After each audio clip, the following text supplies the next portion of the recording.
ബ്രസീലിനൊരു flare ഉണ്ട്. ഒരു പക്ഷേ എല്ലാ ഫുട്ബോൾ പ്രേമികളും ഇഷ്ടപ്പെടുന്ന തരത്തിൽ കളിക്കാൻ അല്ലെങ്കിൽ നമ്മുടെ ആ കളി ആസ്വദിപ്പിക്കാനുള്ള ഒരു കഴിവ് ഇപ്പോഴും ഒരു ഒരു പരിധിവരെയൊക്കെ ബ്രസീലിനുണ്ട്. പക്ഷേ ജനങ്ങളെപ്പോഴും അല്ലെങ്കിൽ നമ്മുടെ നാട്ടിലൊക്കെ തന്നെ ബ്രസീലിന് ഭയങ്കര ഫാൻസാണ്. 2002 അവർ അവസാനം കപ്പടിച്ചതെങ്കിൽ പോലും ഭയങ്കര ഫാൻസാണ് ബ്രസീലിന്. അപ്പോൾ ഈ ബ്രസീലിയൻ ഫുട്ബോളിനെ എന്തുകൊണ്ട് ആളുകൾ ഇങ്ങനെ ഇഷ്ടപ്പെടുന്നു? അതൊരു അപ്പോൾ ഒറ്റവാക്കിൽ ഉത്തരം പറയാൻ പറ്റുന്നൊരു ചോദ്യമില്ല.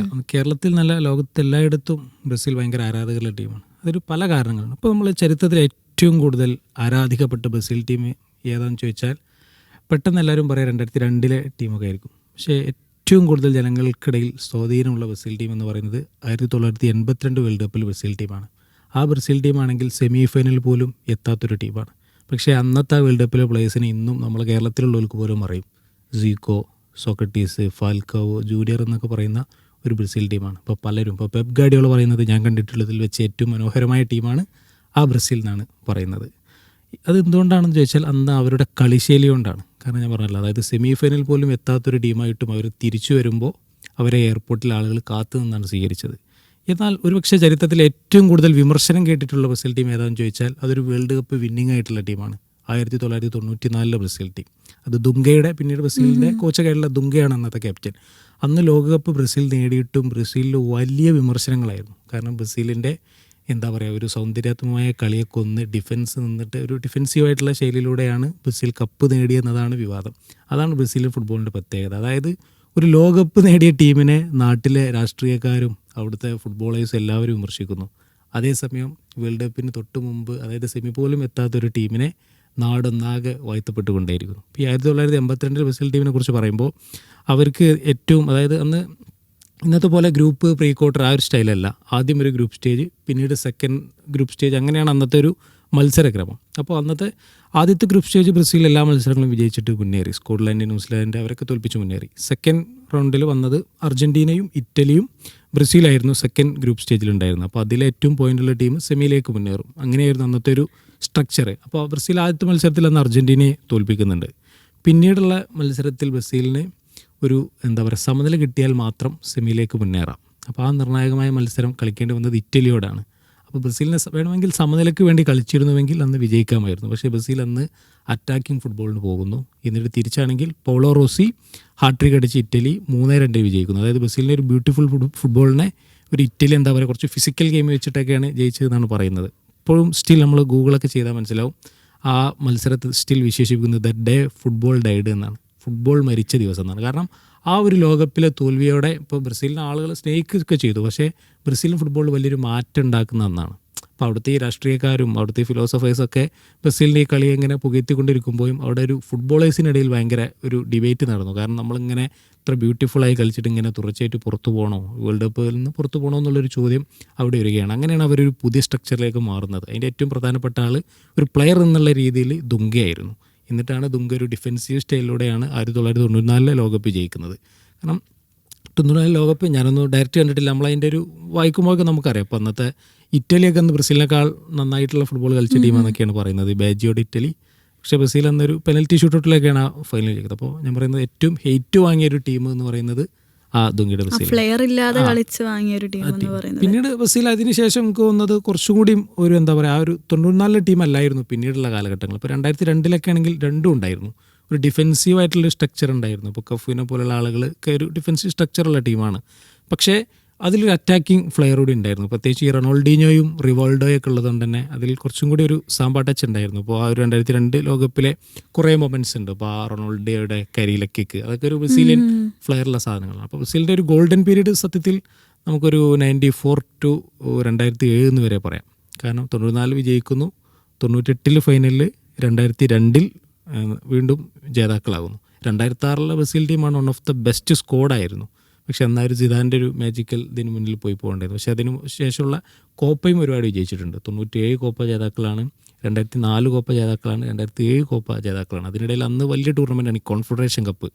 ഈ ഫൈനൽസിമ എന്ന് പറയുന്ന പോലെ അന്ന് എല്ലാ വൻകര ജേതാക്കളോടെയും വരും. അപ്പോൾ ആ വൻകര ജേതാക്കളാകുമ്പോൾ ഒരു സംബന്ധിച്ചാൽ അന്ന് ബ്രസീലാണ് രണ്ടും ജേതാക്കൾ. അതായത് കോപ്പ ജേതാക്കളും ബ്രസീലാണ്, വേൾഡ് കപ്പ് ജേതാക്കളും ബ്രസീലാണ്. അപ്പോൾ അന്ന് കോപ്പയിലെ റണ്ണേഴ്സപ്പ് ആയിട്ടുള്ള അർജൻറ്റീനയാണ് പിന്നെ കോൺഫെഡറേഷൻ കപ്പിൽ കളിക്കാൻ വരുന്നത്. ആ അർജൻറ്റീന ഫൈനലിലൊക്കെ എന്താ പറയുക തരിപ്പണമാക്കിയിട്ടാണ് അന്ന് ബ്രസീൽ വിജയിച്ചത്. പിന്നീട് നമ്മൾ കാണുന്ന നമുക്കറിയാം, പിന്നെ ഒരു 2008 മുതലൊക്കെയാണ് ബ്രസീലിയൻ ഫുട്ബോളിൻ്റെ ഒരു ഡൗൺഫോൾ സംഭവിക്കുന്നത്. അപ്പോൾ ഞാൻ പറയുന്നത് ബ്രസീൽ ലോകത്ത് എല്ലായിടത്തും ആരാധിക്കപ്പെടുന്നൊരു ടീമാണ്. അത് എല്ലാ കാലത്തും അങ്ങനെ തന്നെയായിരിക്കും. അത് അതിൻ്റെ ഒരു എന്താ പറയുക ഫോക്ക് ഉണ്ട്. അത് ഇപ്പോൾ നമ്മൾ യൂറോപ്യൻ ഫുട്ബോളും ലാറ്റിൻ അമേരിക്കൻ ഫുട്ബോളും എന്നൊക്കെ നമ്മളിങ്ങനെ വെറുതെ നമ്മൾ മാധ്യമങ്ങളിങ്ങനെ പറയുന്നേ ഉള്ളൂ. സത്യത്തിൽ രണ്ടും തമ്മിൽ വലിയ മാറ്റമൊന്നുമില്ല. കാരണം ഈ പ്ലേയേഴ്സ് എല്ലാവരും യൂറോപ്പിലാണ് കളിക്കുന്നത്. ഒരു ശൈലിയിൽ മാറ്റമൊന്നുമില്ല. പക്ഷേ അതങ്ങനെ ഉണ്ടായിരുന്ന ഒരു കാലം ഉണ്ടായിരുന്നു. ലാറ്റിൻ അമേരിക്കയിലെ രാജ്യങ്ങളിലെ ഫുട്ബോൾ ഒരു പ്രത്യേക ഭംഗിയും യൂറോപ്പ് എന്താ പറയുക ഒരു മെഷീൻ പോലെ കളിക്കുന്നൊരു കാലം ഉണ്ടായിരുന്നു. അപ്പം ഒന്ന് സ്വാഭാവികമായിട്ടും അങ്ങനെ ഉണ്ടാവില്ല. ഒരു ബ്യൂട്ടിഫുള്ളായി കളിക്കുന്ന ഒരു ടീമിൻ്റെ കൂടെ ആളുകൾ എന്നും ഓർക്കപ്പെടും. അത് യൂറോപ്യൻസിനിടയിലാണ് ഏറ്റവും വലിയ ബ്രസീൽ ഫാൻസ് ഉള്ളതെന്ന് പറയുന്നത്. യൂറോപ്പിലെ എല്ലാ രാജ്യങ്ങളിലും അതുണ്ട്. ബ്രസീൽ എന്നുള്ളൊരു സാധനത്തിന് എല്ലാവരും കൊടുക്കുന്നൊരു റെസ്പെക്റ്റ് ഉണ്ട്. അത് ഈവൻ ഇപ്പോൾ ബ്രസീൽ മോശമായി കളിച്ചാൽ പോലും ആ ഒരു ലെഗസിക്ക് കൊടുക്കുന്ന ഒരു റെസ്പെക്റ്റും കൂടിയാണത്. കാരണം ബ്രസീലിനെ നിന്ദിക്കുക എന്ന് പറഞ്ഞാൽ ഇറ്റ്സ് ലൈക്ക് ഫുട്ബോളിനെ നിന്ദിക്കുന്ന പോലെ എന്ന് വിചാരിക്കുന്ന ഒരുപാട് ആളുകളുണ്ട്. ഈവൻ യൂറോപ്പിൽ അടക്കമുണ്ട് എന്നുള്ളതാണ് എനിക്ക് പറയാൻ. അതായത് ഇപ്പോൾ സഫാൻ ഖാൻ ഒരു ചോദ്യം കൂടെ ചോദിക്കാം. അതായത് ഇവർ ഇങ്ങനെ ഒരുപാട് കളിക്കുന്നുണ്ട്. അപ്പോൾ ഈ ഒരു ഫ്ലെയർ ഇപ്പോൾ നഷ്ടപ്പെടുന്നുണ്ട് എന്നുള്ളത് ഒരു തോന്നാനുള്ളൊരു കാരണം എന്തായിരിക്കും? അത് സത്യത്തിൽ ഞാൻ വിചാരിക്കുന്നത് നമ്മളിപ്പോൾ ഇങ്ങനെ ഈ സാമ്പാതാളം ബ്രസീലിയൻ ഫ്ലെയർ എന്ന് പറഞ്ഞിട്ട് കാര്യമില്ല. ഇത് പുതിയ കാലമാണ്. അപ്പോൾ പുതിയ കാലത്തിനനുസരിച്ചുള്ള പ്ലേയിങ് സ്റ്റൈലിലേക്ക് മാറുക എന്നുള്ളതാണ്. ഇപ്പോൾ സത്യത്തിൽ ഈ അടുത്ത കാലത്ത് വന്ന ബ്രസീലിയൻ ഫുട്ബോളേഴ്സിൽ ഏറ്റവും നല്ല ബ്യൂട്ടിഫുള്ളായി പരിശീലിപ്പിച്ച ആൾ ടിറ്റി ആയിരുന്നു. ടിറ്റിയുടെ ബ്രസീൽ സത്യത്തിൽ ഒരു ഫ്ലെയറുള്ള ടീമായിരുന്നു. അപ്പോൾ കഴിഞ്ഞ വേൾഡ് കപ്പിൽ ആ ഒരു സൗത്ത് കൊറിയക്കെതിരെയുള്ള മത്സരം കളിച്ചാൽ അവരുടെ ഒരു വിൻറ്റേജ് സാധനം അതിലുണ്ടായിരുന്നു. എന്നിട്ട് എന്താ സംഭവിച്ചത്? ക്രൊയേഷ്യക്കെതിരെ അവസാനം എക്സ്ട്രാ ടൈമിൽ പോയി ഗോൾ അടിച്ചിട്ട് ഗോൾ കൺസീഡ് ചെയ്യാൻ ചെയ്തു. ആ ക്രൊയേഷ്യ ഗോൾ അടിക്കുന്ന സമയമായിരുന്നു. ഡിഫൻസ് ആ ഗോൾ വരുന്ന സമയത്ത് ഒരൊറ്റ ബ്രസീൽ ഡിഫൻഡേഴ്സ് ഓടി എത്തുന്നേ ഉള്ളൂ. എന്ത് എക്സ്ട്രാ ടൈമിൻ്റെ അവസാന മിനിറ്റിലാണ് സിറ്റ് ബാക്ക് ചെയ്തിരിക്കുന്ന ടൈമിലാണ് അറ്റാക്ക് ചെയ്യാൻ പോയിട്ടുള്ളത്. അതുതന്നെയാണ് അതിൻ്റെ പ്രശ്നം. അതായത് ഒരു ടൂർണമെൻറ്റ് ജയിക്കാൻ പോയ പോലെ ഈ സാമ്പാ ഫ്ലേവർ കൊണ്ടൊന്നും കാര്യമില്ല. അപ്പോൾ മാറിയ കാലത്തിനനുസരിച്ച് മാറണമെന്നുണ്ട്. ഇപ്പോൾ കാർലോ ആഞ്ചലോട്ടി സത്യത്തിൽ നടപ്പാക്കാൻ ശ്രമിക്കുന്നതാണ് ഒരു കുറച്ചും കൂടി യൂറോപ്യൻ പ്രാക്ടിക്കാലിറ്റി അതിലേക്ക് കൊണ്ടുവരാനുള്ള ശ്രമമാണ്. അപ്പോൾ ഈ ബ്രസീലിൽ നമ്മൾ ഇവിടെ കാണുന്നില്ലെങ്കിലും ഇപ്പോൾ ഈ ബ്രസീൽ നോർവേക്കെതിരെ പുറത്തു പോയതിനു ശേഷം ബ്രസീലിലെ മാധ്യമങ്ങൾ ആഞ്ചലോട്ടി ഇട്ട് കൊടയാണ്. കാരണം ബ്രസീൽ ഇത്രയും കുറഞ്ഞ ബോൾ പൊസിഷനിൽ ഒരു വേൾഡ് കപ്പ് മത്സരം 1966 ശേഷം അങ്ങോട്ട് കളിച്ചിട്ടില്ല എന്ന് തോന്നുന്നു. അതുകൊണ്ട് തന്നെയാണ് Ancelotti is the best person in that position എന്ന് കൂടി പറയുന്നത്. കാരണം ഇങ്ങനെയുള്ള പ്രഷർ ഡീൽ ചെയ്യാൻ പറ്റിയ ഈ മറ്റൊരാൾ ഈ ഫുട്ബോൾ വേൾഡിൽ മറ്റൊരു കോച്ച് ഈ ഫുട്ബോൾ വേൾഡിൽ ഉണ്ടെന്ന് എനിക്ക് തോന്നുന്നില്ല. പിന്നെ കഫുവിൻ്റെ ഒരു സ്റ്റേറ്റ്മെൻറ്റ് ഉണ്ടായിരുന്നു. അദ്ദേഹം പറഞ്ഞത് എല്ലാ ബ്രസീലിയൻ പ്ലെയേഴ്സും ഇപ്പോൾ യൂറോപ്പിൽ പോയി കളിക്കുന്നതാണ്, ഈ പ്രീമിയർ ലീഗിൽ പോയി കളിക്കുന്നതാണ് അദ്ദേഹം പറഞ്ഞത്. പ്രീമിയർ ലീഗിലേക്ക് പോകുമ്പോൾ അവിടെ ഒരു മത്സരത്തിൽ നന്നായിട്ട് കളിച്ചു കഴിഞ്ഞാൽ പിന്നെ സൂപ്പർ സ്റ്റാറായി. പിന്നെ അവർക്ക് ആ ഒരു സൂപ്പർ സ്റ്റാർ പദവിയായി. അതുകൊണ്ട് സ്റ്റാർഡത്തിൽ വന്നു. അത് കാരണം അവർക്ക് അതിൻ്റെ ഒരു എന്താണ് പിന്നെ കളിക്കുക എന്നുള്ളത് അറിയാത്തൊരു അവസ്ഥ വരുന്നു എന്നൊക്കെ പറഞ്ഞു. അപ്പോൾ അങ്ങനെ ഇനിയും താരങ്ങൾ ഉണ്ടാവും എന്നുള്ളത് നമുക്കറിയാം. ഇനിയും ബ്രസീലിയൻ പ്ലെയേഴ്സ് പ്രീമിയർ ലീഗിൽ പോകും, അവർ ഇനിയും സ്റ്റാർസ് ആവും. അപ്പം അങ്ങനെയുള്ള സ്റ്റാർ ടീമിനെ മാനേജ് ചെയ്യാൻ പറ്റിയൊരു കോച്ച് ആഞ്ചലോട്ടിയാണ്. നമുക്കറിയാം അദ്ദേഹത്തിൻ്റെ കരിയർ നോക്കി കഴിഞ്ഞാൽ അറിയാം എങ്ങനെയാണ് അദ്ദേഹം 2001 AC മിലാൻ എന്ന് പറഞ്ഞൊരു ടീമിനെ, അത് AC മിലാൻ അന്ന് സ്റ്റാർസ് ഉണ്ടായിരുന്നു പക്ഷെ ഒരു ഐഡൻറ്റിറ്റി ഉണ്ടായിരുന്നില്ല അവർക്ക്. ഇപ്പോൾ ഇപ്പോഴത്തെ ബ്രസീലിൻ്റെ അവസ്ഥ അതുപോലെ തന്നെയാണ്. സ്റ്റാർസ് ഉണ്ട് അവർക്ക് പക്ഷേ ഒരു ഐഡൻറ്റിറ്റി ഇല്ലാത്തൊരവസ്ഥയാണ് വരുന്നത്. അപ്പോൾ അന്ന് അദ്ദേഹം AC മിലാനിൽ ചെയ്തത് എന്താണെന്ന് വെച്ച് കഴിഞ്ഞാൽ പിർലോ ആക്ച്വലി ഒരു അറ്റാക്കിംഗ് പ്ലെയർ ആയിട്ടാണ് കളിച്ചിരുന്നത്. പിർലോനെ അദ്ദേഹം പിന്നിലേക്ക് ഇറക്കി ഒരു ഡീപ്പ് പ്ലേയിങ് അറ്റാക്കർ എന്നുള്ളൊരു പൊസിഷൻ കൊടുത്ത് അദ്ദേഹത്തിന് രജിസ്റ്റ എന്ന് പറയും. അപ്പോൾ ആ ഒരു പൊസിഷൻ കൊടുക്കുന്നു. ആ ഒരു പൊസിഷൻ കൊടുത്തിട്ട് അദ്ദേഹത്തിനെ സപ്പോർട്ട് ചെയ്യാൻ മറ്റ് 2 പ്ലെയേഴ്സിനെ അങ്ങനെ സീഡോഫിനെയും ഒക്കെ വെച്ച് ഗട്ടൂസോ അങ്ങനെ 2 പ്ലെയേഴ്സിനെയൊക്കെ വെച്ച് അപ്പോൾ അങ്ങനെ ചേഞ്ച് ചെയ്തു മൊത്തം ടീമിനെ. അതിന് കക്ക വന്നപ്പോൾ വീണ്ടും ആ ടീം മാറ്റി. അപ്പോൾ എങ്ങനെ ആ ഒരു സ്റ്റാർ ടീമിനെ ആയാലും അഡാപ്റ്റ് ചെയ്ത് ഒരു ഐഡൻറ്റിറ്റി കൊടുക്കാം എന്ന് നമുക്ക് അതറിയുന്നൊരു കോച്ചാണ്. അപ്പോൾ അത് തന്നെയാണ് എനിക്ക് തോന്നുന്നത് ബ്രസീലിൽ ഒരു മൊത്തത്തിലൊരു റീസ്ട്രക്ചറിങ് നടന്നു. ഇപ്പോൾ നമുക്ക് 2014 തൊട്ട് തുടങ്ങാം. അത് തൊട്ടാവല്ലോ ഹരിയൊക്കെ ഒന്നും കൂടെ ഫുട്ബോൾ ഒന്നും കൂടെ ഡീപ്പായിട്ട് കാണാൻ തുടങ്ങിയിട്ടുണ്ടാവുക.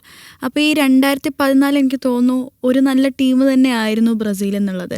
പക്ഷെ എന്നിട്ട് പോലും അത് പല ആളുകളും പറയുന്നത് ആ ഒരു ടൂർണമെൻറ്റിൽ നടന്ന പല വേറെ സംഭവങ്ങൾ കാരണമാണ് അന്ന് ബ്രസീലിന് മുന്നേറാൻ പറ്റായിരുന്നത് എന്നുള്ളത്. പക്ഷേ എന്തായിരുന്നു അന്ന് ആക്ച്വലി സംഭവിച്ചിട്ടുണ്ടായിരുന്നത്? ആ 2014 ഒരു പക്ഷേ ടീം അടിക്കുമെന്നുള്ളത് കാരണം അത്രയും ഒരു സ്റ്റാർ പ്ലെയേഴ്സ്, ഈ മാർസലോ പോലത്തെ, ഡാനി ആൽവസിനെ എനിക്ക് തോന്നുന്നു ആ ടൂർണമെൻറ്റിൽ മികച്ച പ്രകടനം കാഴ്ചവെക്കാൻ പറ്റിയിട്ടുണ്ടോ? ഞാൻ വിശ്വസിക്കുന്നത് ഇപ്പോഴും നെയ്മർക്ക് കൊളംബിയക്ക് ഒരു ഇഞ്ചുറി പറ്റില്ലായിരുന്നെങ്കിൽ ഒരു പക്ഷേ സെമി ഫൈനലിൽ ജർമ്മനിക്ക് നല്ലൊരു കോമ്പറ്റീഷൻ കൊടുക്കാൻ പറ്റിയ ചിലപ്പോൾ ജയിച്ചത്. ഞാൻ ഒരു കാര്യം ചോദിക്കട്ടെ, അപ്പോൾ ആ ഒരു ടൂർണമെന്റിൽ ആ ഒരു 2014 ഒരു നെയ്മർ എന്നുള്ള ഫാക്ടർ മാത്രമല്ലായിരുന്നല്ലോ ബ്രസീലിന്. നെയ്മർ എന്നുള്ള ഫാക്ടർ മാത്രമല്ല, ആ മത്സരത്തിൽ തിയാഗോ സിൽവയും കൂടി ഉണ്ടായിരുന്നില്ല. തിയാഗോ സിൽവ ഉണ്ടായിരുന്നില്ല. തിയാഗോ സിൽവ ഉണ്ടായിരുന്നു. തിയാഗോ സിൽവ ആ ടീമിന്റെ ക്യാപ്റ്റൻ ആയിരുന്നു. അതെ, നെയ്മർ ആ ടീമിന്റെ ഒരു ഗോൾ സ്കോറിംഗ് ടാലിസ്മാൻ ആയിരുന്നു. അത് മുന്നേറ്റത്തിലൊരു ക്യാപ്റ്റൻ എന്ന് പറയാൻ വേണമെങ്കിൽ. അപ്പോൾ മുന്നേറ്റത്തിലെ ക്യാപ്റ്റനും ഡിഫൻസിലെ ക്യാപ്റ്റനും ഇല്ല. അങ്ങനെ എന്നിട്ടാണ് ജർമ്മനിക്ക് പറയുന്നത്. ജർമ്മനി ഒരു നിർദാക്ഷിണ്യം അടിച്ചു കൂട്ടുകയാണ് ചെയ്തത് ആ മത്സരത്തിൽ. അപ്പോൾ ആ ഒരു സ്വന്തം നാട്ട് അങ്ങനൊരു തോൽവി ആക്ച്വലി ബ്രസീൽ ഫുട്ബോളിനെ നല്ല രീതിയിൽ എഫക്ട് ചെയ്തിട്ടുണ്ട്. എന്താ വെച്ചാലേ അത് ബ്രസീൽ തോറ്റതുകൊണ്ടാണ് അത് ഇത്ര ചർച്ച ചെയ്യുന്നത്. ഞാൻ പറയാൻ കാരണം അർജന്റീന ബൊളീവിയയോട് 6-0 തോറ്റിട്ടുണ്ട്. അതൊരു മലമുകളിൽ നടന്ന മത്സരമായിരുന്നു. ബ്രിത്ത് പ്രശ്നമൊക്കെ ഉണ്ടായിരുന്നു. എന്നാലും ബൊളീവിയയോട് 6-0 തോറ്റിട്ടുണ്ട്. സോ സ്പെയിന് ജർമ്മനി 6-1 ഈ അടുത്ത് റീസെൻ്റായിട്ട് തോൽപ്പിച്ചിട്ടുണ്ട്. ഒന്നും നമ്മൾ അത്ര ചർച്ച ചെയ്യുന്നില്ല. അതെന്തുകൊണ്ടാണ്? കാരണം ആ ബ്രസീൽ എന്നുള്ളൊരു ബ്രാൻഡ് ഉണ്ടായിരുന്നു. ആ ബ്രാൻഡിനെ ഇത്രയും കോമഡി മെറ്റീരിയലാക്കി മാറ്റിയത് ആ ഒരൊറ്റ മത്സരമാണ്. അതിന് മുമ്പ് ഇപ്പോഴും അതിന്റെ അത് കാരണം അതുവരേക്കും ബ്രസീൽ ഇപ്പോൾ 2006 പുറത്തുപോയി.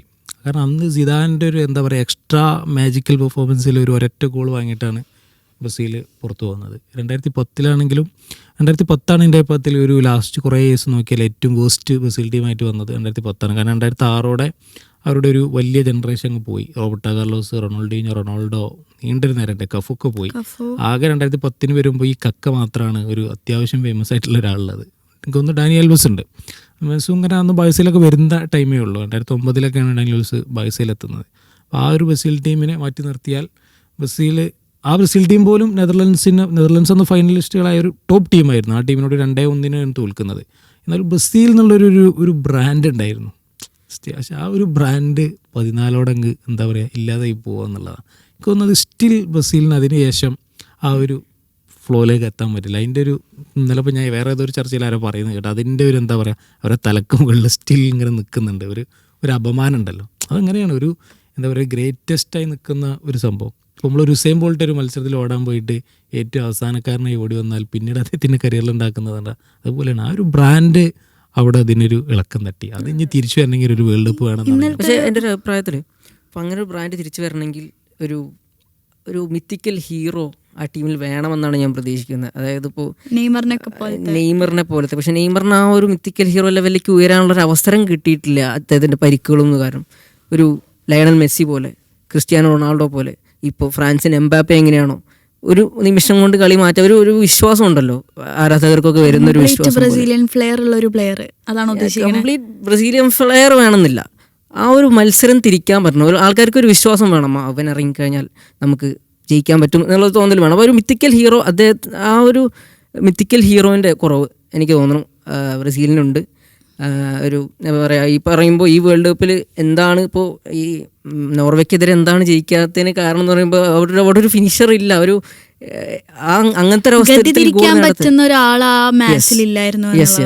അതാണ് എനിക്ക് ഒരു ഇതായിട്ട് തോന്നുന്നത്. അപ്പോൾ എനിക്ക് തോന്നുന്നത് ആഞ്ചലോട്ടിക്ക് ഇനിയും സമയം കൊടുക്കണം എന്ന് ബ്രസീലിയൻ ഫെഡറേഷൻ തീരുമാനിച്ചാൽ ഒരു തെറ്റുമില്ലാന്ന് എനിക്ക് തോന്നുന്നത്. കാരണം നമുക്ക് ഈ ലാസ്റ്റ് 2 വേൾഡ് കപ്പുകൾ എടുത്ത ടീം അല്ലെങ്കിൽ ലാസ്റ്റ് 3 വേൾഡ് കപ്പുകൾ എടുത്ത ടീം നോക്കി കഴിഞ്ഞാൽ Germany, then France, then Argentina.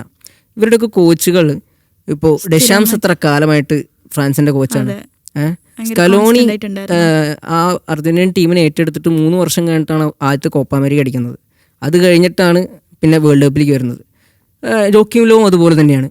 അപ്പോൾ അതേപോലെ ആഞ്ചലോട്ടിക്കും സമയം കൊടുത്താൽ ഇപ്പോൾ ഏതൊരു കോച്ചിനും ആ ഒരു ടീം സ്ട്രക്ചർ ചെയ്തെടുക്കാൻ സമയം വേണ്ടി വരുമെന്നാണ് എൻ്റെ ഒരു ഇത്. അപ്പോൾ ആഞ്ചലോട്ടിക്കും ആ ഒരു സമയം കൊടുത്താൽ അദ്ദേഹത്തിൻ്റെ ഒരു സ്റ്റൈലുള്ള പ്ലെയേഴ്സിനെ, അദ്ദേഹത്തിൻ്റെ സ്റ്റൈൽ മീൻസ് ഇനിയും ബ്രസീൽ നമുക്കറിയാം എത്ര പ്രൊഡക്റ്റീവാണ്, എത്രയും പ്ലെയേഴ്സ് അവരുടെ ക്ലബ്ബുകളുടെ അക്കാഡമീസിലുണ്ട്. അപ്പോൾ ആ പ്ലെയേഴ്സിനെയൊക്കെ കൊണ്ടുവരാൻ പറ്റിയാൽ ഇനിയും സമയം കൊടുത്താൽ ഇനി കോപ്പ അമേരിക്ക വരുന്നുണ്ട്. അപ്പോൾ കോപ്പ അമേരിക്കൊക്കെ ഒരു ടൂർണമെൻറ്റ്സാണ്. 10 മാച്ചസാണ് ആഞ്ചലോട്ടിക്ക് അണ്ടറിൽ ബ്രസീൽ കളിച്ചിട്ടുള്ളത്. അതും കുറേ ഇഞ്ചുറീസ്, കുറേ ആൾക്കാർ, കുറേ പ്ലെയേഴ്സ് ചേഞ്ചസ് ഉണ്ട്. അപ്പോൾ ആഞ്ചലോട്ടിക്ക് ഞാൻ ഒരു പെർഫെക്റ്റ് 11 അല്ലെങ്കിൽ നെക്സ്റ്റ് ഒരു ബെസ്റ്റ് 11. ഇപ്പോൾ ഈ സ്കലോണി എന്താണ് കഴിഞ്ഞ വേൾഡ് കപ്പിൽ നിന്ന് അധികം മാറ്റങ്ങളൊന്നും ഇല്ലാത്തൊരു 11 ഈ ഒരു വേൾഡ് കപ്പിൽ കൊണ്ട് നിൽക്കണേ. അപ്പോൾ ആ ലെവലിലേക്ക് ഒരു സെറ്റ് ഓഫ് പ്ലെയേഴ്സ്, ഒരു സെറ്റ് ഓഫ് ഒരു ടീം ഉണ്ടാക്കിയെടുക്കാൻ ആഞ്ചലോട്ടിക്ക് പറ്റും എന്നാണ് എൻ്റെ വിശ്വാസം. അതുകൊണ്ട് തന്നെ ആഞ്ചലോട്ടിക്ക് ഇനിയും സമയം കൊടുക്കണം എന്നാണ് എൻ്റെ. അപ്പോൾ ഈ പിന്നെന്താണെന്ന് വെച്ച് കഴിഞ്ഞാൽ ഈ നമ്മൾ നേരത്തെ പറഞ്ഞു ഈ സ്റ്റാറുകളാവുമ്പോൾ ഉള്ള പ്രശ്നമെന്ന് പറയുന്നത്, ഈ സ്റ്റാറുകളാവുമ്പോൾ എന്താ പ്രശ്നം എന്ന് വെച്ച് കഴിഞ്ഞാൽ പ്ലെയേഴ്സിന് ഒരു തോന്നൽ വരും, they are bigger than the coach എന്നുള്ള തോന്നൽ വരും. അപ്പോൾ ആ തോന്നൽ ഒഴിവാക്കാൻ പറ്റിയൊരു കോച്ച് ആൻസലോട്ടി തന്നെയാണ്. ഇപ്പോൾ ഏതൊരു ബ്രസീലിയൻ കോച്ചസിന് എടുത്തു കഴിഞ്ഞാലും ചിലപ്പോൾ ഇവർക്ക് പ്ലെയേഴ്സിന് തോന്നും ഞാൻ യൂറോപ്പിൽ കളിക്കുന്ന പ്ലെയറാണ്, ഇവർ ആരാ പറയാനെന്ന് തോന്നി കഴിഞ്ഞാൽ അവർ പറഞ്ഞാൽ ശരി. കാരണം സാധാരണ ബ്രസീൽ എന്ന് വെച്ചാൽ ബ്രസീൽ 6 സ്റ്റാർ ഇങ്ങനെ ഇതിൽ പതിപ്പിക്കാൻ വേണ്ടിയിട്ടാണ് ഓരോ വേൾഡ് കപ്പിനും വരിക, അത്രയും ഹൈപ്പിലാണ് വരിക. അത് നടക്കാതെ പോകും, ഒരു കോച്ചിനെ അങ്ങ് മാറ്റും. അതായത് അസോസിയേഷൻ ഇതിനൊക്കെ ഒരു പാപഭാരം ഒരാളെ തലയിലേക്ക് ഇടണമല്ലോ, എന്നിട്ട് ഒരു കോച്ചിനെ അങ്ങ് മാറ്റും. എന്നിട്ട് ഇടയ്ക്ക് ചെയ്യുന്നത് എന്താ വെച്ചാൽ ദുങ്കയെ വിളിക്കലാണ്. ഇടയ്ക്കിടയ്ക്കല പരിശീലനം 2 പ്രാവശ്യമായിട്ട് ദുങ്കയെ കൊണ്ടുപോകും, ഒരു രക്ഷകനായിട്ട് ദുങ്കയെ കൊണ്ടുപോകും.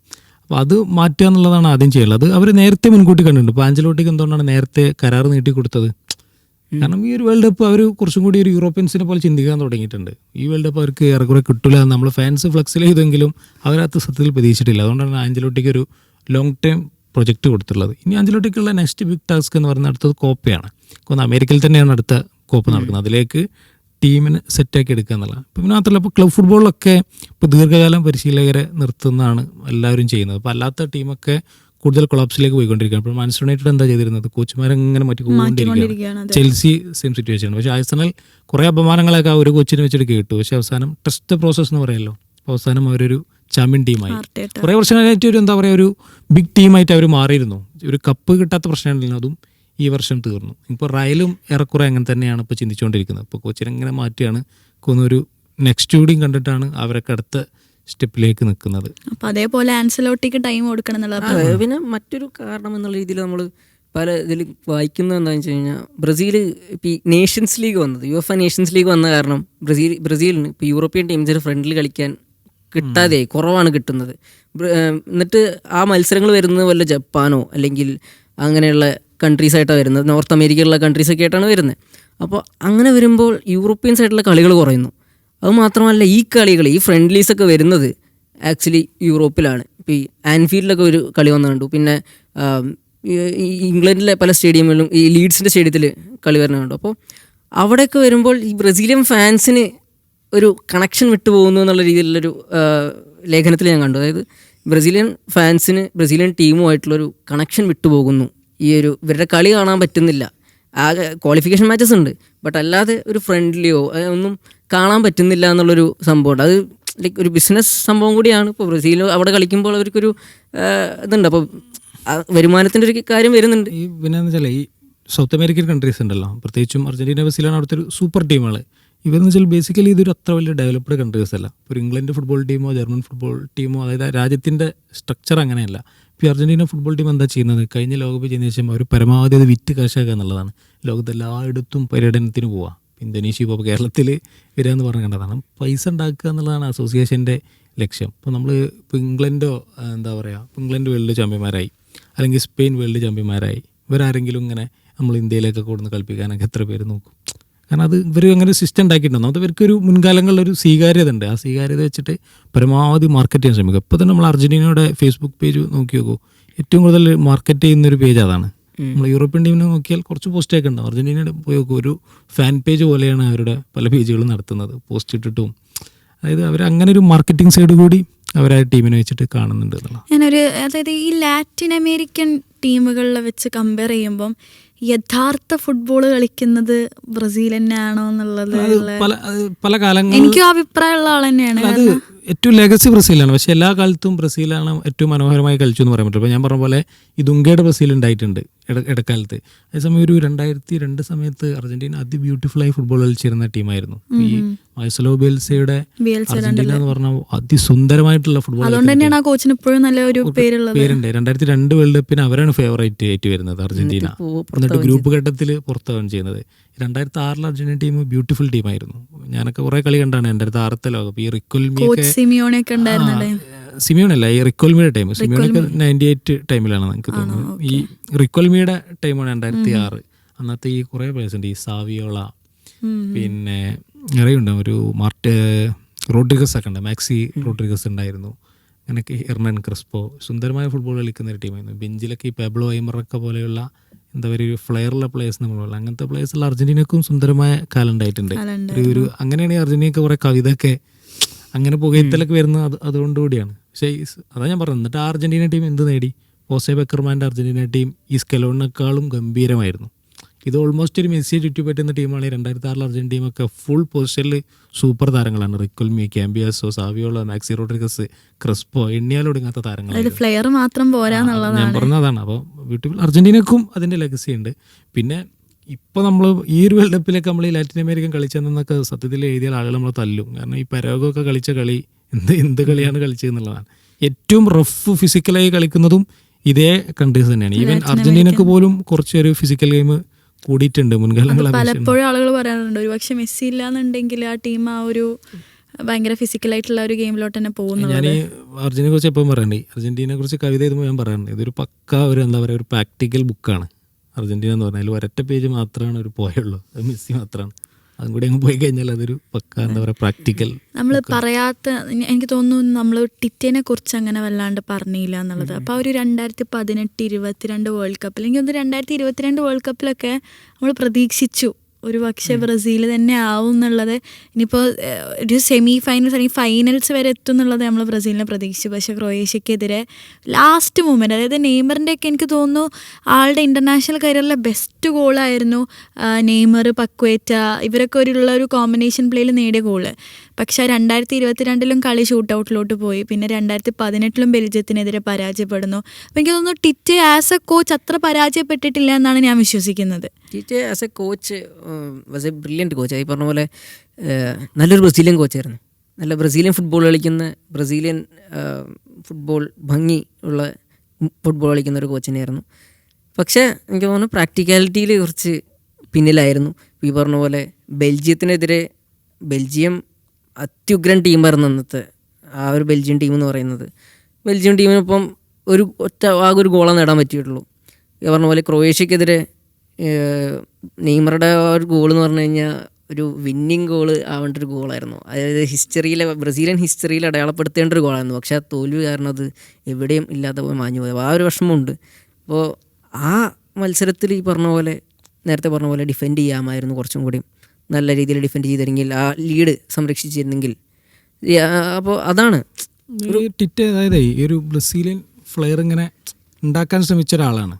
അപ്പോൾ അദ്ദേഹം തന്നെ പ്ലേയേഴ്സിൻ്റെ കൂടെ ഡാൻസ് കളിക്കും. എന്നിട്ട് അദ്ദേഹം തന്നെ പറയുന്നുണ്ട്, ഞങ്ങൾ ഡാൻസ് കളിക്കുന്നത് മറ്റ് ടീമുകൾ അപമാനിക്കുകയല്ല, മറിച്ച് ഞങ്ങളുടെ തന്നെ എന്താ പറയുക ആത്മപ്രകാശനാണ്, ഞങ്ങളുടെ കൾച്ചറിന് ഇതാക്കുന്ന, അങ്ങനെ ഒരു ബ്രസീലിയൻ ഫ്ലേവർ ബോധപൂർവ്വം സൃഷ്ടിക്കാൻ ശ്രമിച്ച ഒരാൾ കൂടിയായിരുന്നു ആണ്. പക്ഷേ അദ്ദേഹം അത്ര മോശമല്ലായിരുന്നു അദ്ദേഹത്തിന്റെ കാലഘട്ടത്തിൽ ബ്രസീൽ ടീം എന്നാണ് എൻ്റെ അഭിപ്രായം. വേൾഡ് കപ്പ് പിന്നെ ചെയ്തില്ല എന്നുള്ള. ഇപ്പോൾ സഫാനൊക്കെ പറഞ്ഞല്ലോ, അതായത് ഈ ഒരു യൂറോപ്യൻ ഡിസിപ്ലിനിലോട്ട് എത്തണമെന്ന്. ഇപ്പോൾ പോഡ്കാസ്റ്റിന് മുമ്പ് നമ്മൾ ഡിസ്കസ് ചെയ്തൊരു സംഭവം ഉണ്ടല്ലോ, അതായത് ആ ഫ്ലെയർ ഇല്ലാത്തത് കൊണ്ടാണ് ഒരു പക്ഷെ അത്രയും ഡിസിപ്ലിൻഡ് ആയിട്ടാണ് ഇപ്പോൾ ബ്രസീലിനെ അത് നഷ്ടപ്പെടുന്നത്. അതിനെക്കുറിച്ച് ഹരിക്ക് പറയാൻ താല്പര്യമുണ്ടോ? എന്താണ് ആ തിയറി എന്നുള്ളത്? അല്ല, അതൊരു ജസ്റ്റ് ഒരു തിയറിയാണ്. അതായത് ബ്രസീലിൽ ഇവാഞ്ചലിക്സ് കൂടുന്നത് കൊണ്ട്, ഇവാഞ്ചലിക്സ് ഭയങ്കര ഡിസിപ്ലിൻഡ് ആണ്, അതുകൊണ്ടാണ് നമുക്ക് പറഞ്ഞിട്ടൊരു തിയറിയാണ്. ബട്ട് ദാറ്റ്സ് നോട്ട്, അതല്ല. ആ തിയറി എഴുതിയ ആളും പറയുന്നുണ്ട് അതല്ല. അതായത് അതല്ല അതിൻ്റെ ഇമ്പോർട്ടൻറ്റ്. ഒരു സിസ്റ്റം മൊത്തത്തിൽ, അതായത് ഒരു ബ്രസീലിയൻ കൾച്ചറിൽ മൊത്തത്തിൽ മാറ്റം വരണം എന്നുള്ള രീതിയിലാണ് പറയുന്നത്. അതായത് ബ്രസീലിയൻ ഫുട്ബോൾ മാത്രമല്ല ഡിക്ലൈനിൽ പോയിക്കുന്നത്, മൊത്തം സൊസൈറ്റിയും ചെറിയ രീതിയിലുള്ള ഡിക്ലൈനിലേക്ക് പോയിട്ടുണ്ട്, കറപ്ഷൻ വന്നിട്ടുണ്ട്, അതുപോലുള്ള കാര്യങ്ങൾ പറയുന്നുണ്ട്. അപ്പോൾ അങ്ങനെയും ഒരു കാര്യമുണ്ട്. സോ എനിക്ക് തോന്നുന്നത് ബ്രസീലിയൻ ഫുട്ബോൾ മൊത്തത്തിലൊന്ന് വളരാനുണ്ട്. ബ്രസീൽ ആഞ്ചലോട്ടിയുടെ കീഴിൽ ഇനിയും പ്ലെയേഴ്സ്, ആഞ്ചലോട്ടി ഇനി ഒരു മിത്തിക്കൽ ഹീറോനെ ക്രിയേറ്റ് ചെയ്യണമെന്നാണ് എൻ്റെ ഒരു അഭിപ്രായം. ലാക്ക് ചെയ്യുന്ന പൊസിഷനിൽ, അതായത് ഒരു നമ്പർ 9 അല്ലെങ്കിൽ ഒരു നല്ല ക്രിയേറ്റീവ് മിഡ്ഫീൽഡർ എന്നുള്ള അങ്ങനെയുള്ള പൊസിഷനിലേക്ക് ഇനിയും പ്ലെയേഴ്സ് കയറി വരണം എന്നാണ് എൻ്റെ പ്രതീക്ഷ. ലാസ്റ്റത്തെ ഒരൊറ്റ ക്വസ്റ്റ്യനോടും ചോദിച്ചോട്ടെ. ഇപ്പോൾ ഇന്നലെ നെയ്മറിൻ്റെ ഒരു വീഡിയോ ഇറങ്ങിയത് എല്ലാവരും കണ്ടിരുന്നു. അത് ഭയങ്കര ഇമോഷണൽ ആയിട്ടുള്ളൊരു സംഭവം. ഒരു 4 നെയ്മറിനെ വെച്ചിട്ട് ആളുടെ ഓരോ ഫേസിലുള്ളൊരു സംഭവം. അപ്പോൾ ആ പോസ്റ്റിൻ്റെ ഇടയിൽ നെയ്മർ കമൻ്റ് ഇട്ടിട്ടുണ്ട് എന്നുള്ളതാണ്. അപ്പോൾ പല ഫാൻസും പറയുന്നത് ചിലപ്പോൾ നെയ്മറിൻ്റെ ഒരു തിരിച്ചുവരവ് ഉണ്ടാവും. അപ്പോൾ അതിനെക്കുറിച്ച് എന്താ പറയാനുള്ളത്? തിരിച്ചുവരവ് ഇനിയിപ്പോൾ നെയ്മർ ആഗ്രഹിച്ചാലും മടങ്ങിവരവ് അത്ര എളുപ്പമല്ല. അദ്ദേഹം പ്രൂവ് ചെയ്യണം. കാരണം ആഞ്ചലോട്ടി എനിക്കൊന്നും ഇനി അങ്ങനെ സെൻറ്റിമെൻസിനൊന്നും വലിയ പ്രാധാന്യം കൊടുക്കില്ല. അദ്ദേഹം പ്രൂവ്ഡാണ്. സാന്റോസിലൊക്കെ നല്ല പെർഫോമൻസ് നടത്തുകയാണെങ്കിൽ മാത്രമായിരിക്കും അദ്ദേഹത്തെ തിരിച്ചു വിളിക്കുക. അല്ലാതെ നെയ്മർ എന്നുള്ള ബ്രാൻഡ് വെച്ചിട്ട് തിരിച്ചു വിളിക്കുന്നത് എനിക്ക് തോന്നുന്നില്ല. ഓൾറെഡി ഭയങ്കര ക്രിറ്റിസിസം ബ്രസീലിനകത്തുണ്ട്. 2 തരം ക്രിറ്റിസിസം ഉണ്ട്. ഒന്ന് നെയ്മറെ കുറച്ചുകൂടി ഉപയോഗിക്കാവുന്നു എന്നുള്ള ക്രിറ്റിസിസം ഉണ്ട്, അല്ലാതെ നേരെ ഓപ്പോസിറ്റ് ഉണ്ട്. കാരണം പല ജാവോ പെട്രോ പോലുള്ള ആളുകളൊക്കെ പുറത്തിരിക്കുകയാണ്, നെയ്മറെ ഒരു സ്റ്റാർ വാല്യൂവിന് വേണ്ടി കൊണ്ടുവരണോ എന്നുള്ള ചോദ്യമുണ്ട്. അപ്പോൾ അത് കൃത്യമായിട്ട് മെറിറ്റ് അടിസ്ഥാനത്തിലായിരിക്കും എന്നാണ് എൻ്റെ ഒരു ഉത്തരം. ഹരിൻ്റെ ഒരു അഭിപ്രായം? നെയ്മർ ഇനിയൊരു തിരിച്ചുവരവ് ഞാൻ പ്രതീക്ഷിക്കുന്നില്ല. നെയ്മറുടെ എറ അവസാനിച്ചു എന്ന് തന്നെ നമുക്ക് പ്രതീക്ഷിക്കാൻ തരും. കാരണം അങ്ങനെ അത് അവസാനിച്ചാലേ ഇനിയൊരു അടുത്തൊരു എറ ഉദിക്കുള്ളൂ എന്നാണ് ഞാൻ പ്രതീക്ഷിക്കുന്നത്. അടുത്തൊരു എറ ആഞ്ചലോട്ടിക്കുള്ള ഒരു പുതിയ എറ ഉണ്ടാവണമെങ്കിൽ അതവിടെ അവസാനിക്കണം. ഒരു എറ അവസാനിച്ചാലല്ലേ പുതിയ തുടങ്ങുള്ളൂ. സോ അത് അവസാനിക്കണം എന്നാണ് എനിക്ക് തോന്നുന്നത്.